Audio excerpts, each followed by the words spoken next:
ہمارے اوپر مسلط ہیں، علاقے کی ہر بندے کے سامنے ہے. یہ لوگ جو ووٹ دینے والے ہیں ان کو معلوم ہے کہ ہمارے علاقے کے اندر کام کیا ہوا ہے.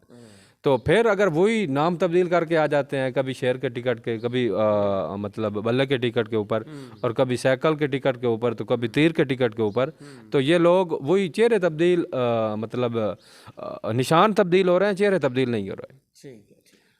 نشان تبدیل ہو رہے ہیں، وہ پارٹیز تبدیل ہو رہی ہیں، لیکن اصل بندے وہ تبدیل نہیں ہو رہے. اصل میں تو یہ چاہیے تھا کہ کوئی غریب آدمی آتا جس کو غریب کی سمجھ ہوتی. اصل میں تو وہی بندہ کسی کے درد کو سمجھ سکتا ہے جو اس معاملے سے نکلا ہوا ہو، جس کے ساتھ وہ مطلب بیتا ہوا وقت ہو، وہی اس بات کو سمجھ سکتا ہے. یہ کہاں سمجھیں گے جن کے مطلب آسائش، جن کے آرام، جن کی یہ سب کچھ اسلام آباد یا لاہور میں ہوتی ہوں، اور وہ کہیں کہ ہم علاقے کے خادم ہیں. یہ بات صرف عوام کے ساتھ مذاق کرنے کے مترادف ہی ہے. مفتی صاحب، پی ٹی آئی کے دوستوں کا ایک اعتراض ہے تحریک لبیک پاکستان میں کہ جب پی ٹی آئی کی حکومت تھی آپ دھرنے بھی دے رہے تھے، نکل بھی رہے تھے، مسائل کھڑے کر رہے تھے، حکومت نہیں چلانے دے رہے تھے. اب جب نون کی حکومت آئی ہے تو آپ خاموش ہو کے بیٹھ گئے ہیں. تو کیا آپ کو سارے کا سارا درد، سارے کا سارا مسئلہ صرف عمران خان اور پی ٹی آئی کے ساتھ ہے؟ نون کے ساتھ آپ کیوں نہیں نکل کیوں نہیں رہے، ان کے احتجاج کیوں نہیں کر رہے؟ آپ کا کیونکہ سٹرینگتھ ہی تحریک لبیک پاکستان کی احتجاج کرنا ہے، اور احتجاج اب مہنگائی بھی دیکھ رہے ہیں، ساری چیزیں دیکھ رہے ہیں، اس کے باوجود تحریک لبیک پاکستان میدان میں کیوں نہیں آ رہی؟ یہ بات وہی بندہ کرے گا جس نے تحریک لبیک کو دیکھا ہوا نہیں ہے. اسی بندے سے اس بات کی توقع کی جا سکتی ہے. پچھلے دنوں جس وقت پیٹرول کی قیمتوں کے اندر اضافہ ہوا، شاید ان کو کوئی ایسی اینک لگی تھی جس سے وہ مطلب اس احتجاج کو دیکھ پا نہیں رہے تھے. تحریک لبیک پاکستان کا مطلب احتجاج تھا شٹل ڈاؤن ہڑتال کی صورت میں اور پاورفل طریقے کے ساتھ. یہ نہیں کہ کسی کو مجبور کیا گیا، عوام خود مجبور تھی، وہ نکلی، مطلب ہے انہوں نے تحریک لبیک کا ساتھ دیا ہے. یہ نہیں کسی نے بندوق کے زور پہ کسی کی دکان بند کروائی ہے. کسی کے ساتھ بندوق کے زور پہ یہ کام نہیں ہوا، بلکہ وہ خود ہی اس حکومت سے تنگ تھے. اور یہ نون لیگ کے دور میں ہوا ہے، کسی پی ٹی آئی کے دور میں تو نہیں ہوا نا. یہ بھی احتجاج کرنے والے تحریک لبیک تھی.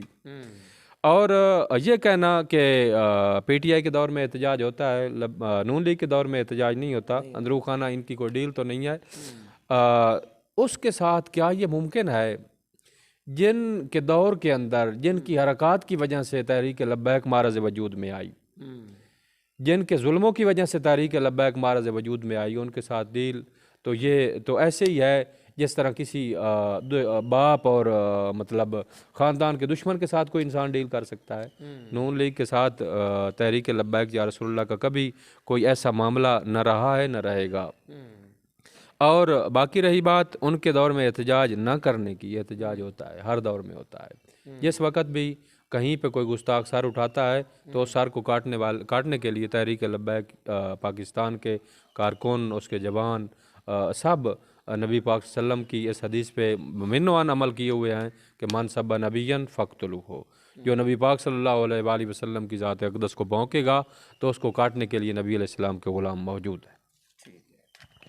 اچھا مفتی صاحب، ایک سوال اور بھی پی ٹی آئی کے دوستوں کی طرف سے اکثر کیا جاتا ہے، اور وہ سوال یہ ہے کہ فرانس کے سفیر کے خلاف تحریک لبیک پاکستان احتجاج تو کرتی آئی، لیکن بعد میں فرانس کے اندر سفیر بھی حضرت علامہ خادم حسین رضوی صاحب کے جو داماد تھے ان کو لگا دیا گیا. کیا یہ کوئی سچ ہے کہ فرانس کے اندر جو سفیر لگایا گیا وہ خادم حسین رضوی صاحب کا کوئی داماد تھا؟ کیا یہ حقیقت ہے؟ یہ ایسا جھوٹ ہے جس کو مطلب کوئی بندہ کہے نا کہ دن کو رات ہے، تو اس کے جھوٹ کو تو سمجھنے کے لیے کسی چیز کی ضرورت نہیں ہوتی نا. کوئی بندہ آج تک ثابت کر سکا ہے کہ وہ امیر المجاہدین کا داماد ہے؟ یہ تو ایسے ہی ہے، انتہائی ننگا جھوٹ جس کا کوئی حقیقت کے ساتھ تعلق نہیں ہے، دور دور تک جس کا حقیقت کے ساتھ کوئی تعلق نہیں ہے، اور صرف یہ منہ کی بات ہے جس کا وجود بالکل ہے ہی نہیں اس سوال کا. کوئی بندہ ثابت کر کے بتا دے، کہنے کو تو کوئی بھی کہہ سکتا ہے، کوئی بندہ اس کی حقیقت ثابت کر کے دکھا دے تو پھر ہم سب سے پہلے تحریک لبیک کو چھوڑنے والے ہوں گے. یہ بھی ٹھیک, بالکل ٹھیک. اچھا مفتی صاحب, لوگ کہتے ہیں کہ یار مولوی آ گئے تو یہ حکومت کیسے چلائیں گے, کیسے چلے گی حکومت, اس کے بارے میں آپ کیا کہتے ہیں؟ آپ کا یہ سوال کہ اگر مولوی آئیں گے تو ان کے پاس بہت بڑا اللہ ہے, کیونکہ وہ نبی پاک صلی اللہ علیہ وآلہ وسلم کے مبارک دین کے اوپر چلنے والے ہیں, اور نبی پاک صلی اللہ علیہ وآلہ وسلم کا مبارک دین جو ہے وہ ہی کائنات کے اندر سب ذلتوں سے نکلنے کا حل ہے. اگر کسی کو اس بات کی آپ بھی سمجھ نہیں آ رہی تو پھر وہ افغانستان میں جا کر دیکھ لے. کیا افغانستان کی کرنسی ہم سے کمزور ہے؟ نہیں, اچھی ہے. ڈالر جو کسی زمانہ میں ہم سے بہت کمزور ہوا کرتی تھی, لیکن آج پاکستان کے اندر ڈالر 300 کے قریب ہے, لیکن وہاں پہ 100 سے بھی کم ہے. تو کیا وہاں کون ہے؟ کوئی لبرل ہے؟ وہی مولوی ہیں نا جو دین اسلام کو فالو کرنے والے ہیں, دین اسلام کے اوپر چلنے والے ہیں. انہوں نے سب سے پہلے اپنے اوپر دین لاگو کیا. اور یہ مہنگائی اصل وجہ اس کی یہ ہے, یہ ان کے اپنے خرچے جو ہیں, ان کی اپنی بدماشیاں جو ہیں, یہ سب پیسہ جو باہر سے آتا ہے, جہاں سے یہ قرضے حاصل کرتے ہیں, وہ سب کچھ اپنی ذات کے اوپر خرچ کرتے ہیں. یہی دیکھ لیں, یہ غالباً 64 ارب ڈالر جو سبسڈی کے اوپر لگایا جا رہا ہے آٹے کی صورت میں. بتاؤ, یہ 64 ارب ڈالر صرف مخلوق خدا کو ذلیل کرنے کے لیے لگایا جا رہا ہے. صرف مخلوق خدا کو ان لوگوں نے اسی بات پہ لگایا ہوا ہے, یہ بھیک مانگتے پھریں. بھائی طریقہ بھی تو ہو سکتا تھا, کوئی اور طریقہ کوئی نہیں تھا. ان کو آٹا دینے کا 1000 طریقے تھے. کیا یہی لین لگانا تھا؟ اور جس کے اندر عورتیں ذلیل ہو رہی ہیں, مرد ذلیل ہو رہے ہیں, اور یہ تو اسی کے مترادف ہے کہ کسی کو انسان دے رہا ہو اور اس کی بےزتی کر کے دے رہا ہو. اگر یہی قرض لے کے یا یہی چیز کسی کو مطلب سہولت دینی تھی تو اس کے اور طریقے تھوڑے تھے. اس کے دروازے پہ ان کے پاس مشینری تھوڑی ہے, ہر کسی کے اس کا نام درج ہے, اس کے دروازے پہ بھی تو پہنچایا جا سکتا ہے.